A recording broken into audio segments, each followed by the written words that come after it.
Hello guys, welcome back to my channel Assamese GKBM. Guys, মই আজি অসমীয়া সাধাৰণ জ্ঞানৰ কেইটামান লাগতিয়াল প্ৰশ্ন উত্তৰ লৈ আহিছো। বলক তেন্তে আজিৰ ভিডিঅটো আৰম্ভ কৰো।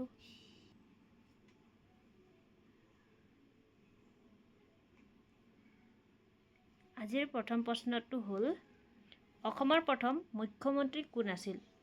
ইয়াতে অপচনসমূহ দিয়া আছে।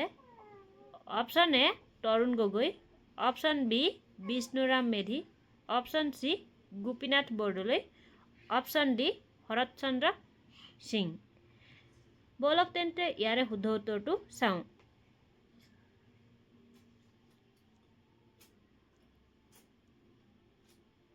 ইয়াৰে শুদ্ধ উত্তৰটো হ'ল গোপীনাথ বৰদলৈ। কুৱেশ্যন নং 2, শৰাইঘাটৰ ৰণ কিমান চনত হৈছিল? ইয়াতে অপচনসমূহ দিয়া আছে। অপচন এ 1669 চনত, অপচন বি 1671 চনত, অপচন সি 1826 চনত, অপচন ডি 1526 চনত। যদি আপোনালোকে ইয়াৰ উত্তৰটো জানে তেন্তে প্লিজ কমেণ্ট কৰি জনাব। বলক তেন্তে ইয়াৰে শুদ্ধ উত্তৰটো চাওঁ।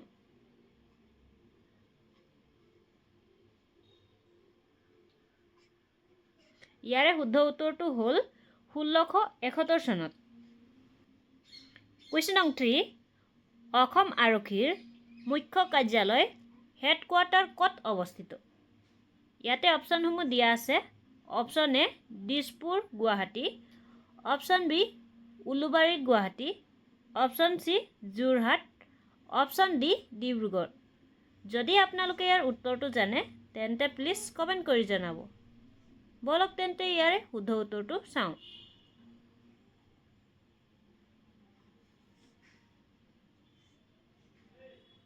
ইয়াৰে শুদ্ধ উত্তৰটো হ'ল উলুবাৰী গুৱাহাটী। কুৱেশ্যন নং 4, অসম আৰক্ষীৰ সৰ্বোচ্চ পদটো কি? Option A IG, option B SP, option C DGP, option D DIG। বলক তেন্তে ইয়াৰে শুদ্ধ উত্তৰটো চাওঁ। যদি আপোনালোকে ইয়াৰ শুদ্ধ উত্তৰটো জানে তেন্তে প্লিজ কমেণ্ট কৰি জনাব। বলক তেন্তে আমি ইয়াৰে শুদ্ধ উত্তৰটো চাওঁ।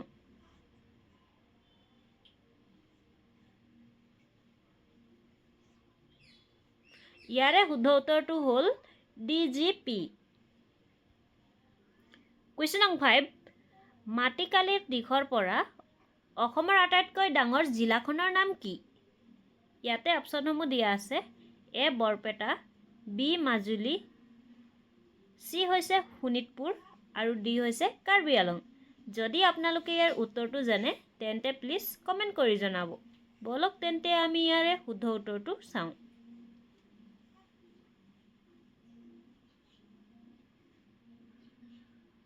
ইয়াৰে শুদ্ধ উত্তৰটো হ'ল কাৰ্বি আংলং।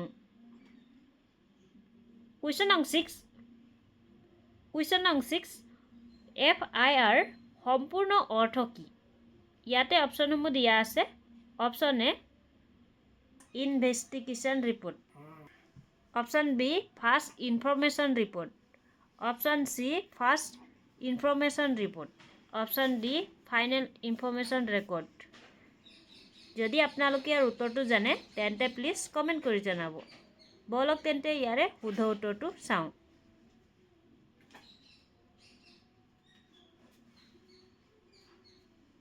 ইয়াৰে শুদ্ধ উত্তৰটো হ'ল ফাৰ্ষ্ট ইনফৰমেশ্যন ৰিপৰ্ট। কুৱেশ্যন নং 7, কাজিৰঙা ৰাষ্ট্ৰীয় উদ্যান ঘাইকৈ কোনবিধ জন্তুৰ বাবে বিখ্যাত?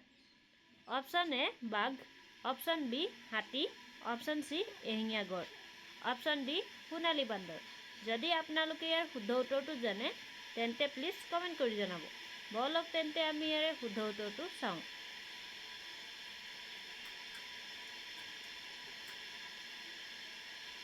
ইয়াৰে শুদ্ধ উত্তৰটো হ'ল এশিঙীয়া গড়। নং 8, অসমৰ জাতীয় সংগীত অ মোৰ আপোনাৰ দেশ কোনে ৰচনা কৰিছিল? Option A Bhupen Hazarika, option B Jyoti Prasad Agarwala, option C Lakshminath Bezbaroa, option D Hemchandra Barua. যদি আপোনালোকে ইয়াৰ শুদ্ধ উত্তৰটো জানে তেন্তে প্লিজ কমেণ্ট কৰি জনাব। বলক তেন্তে ইয়াৰে শুদ্ধ উত্তৰটো চাওঁ।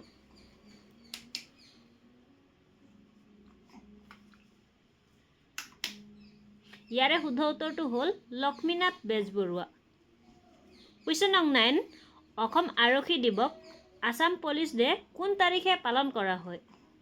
অপশ্যন এ 1 অক্টোবৰ, অপশ্যন বি 15 আগষ্ট, অপশ্যন চি 1 জানুৱাৰী, অপশ্যন ডি 26 জানুৱাৰী।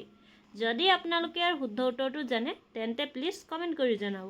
ইয়াৰে বলক তেন্তে আমি শুদ্ধ উত্তৰটো চাওঁ।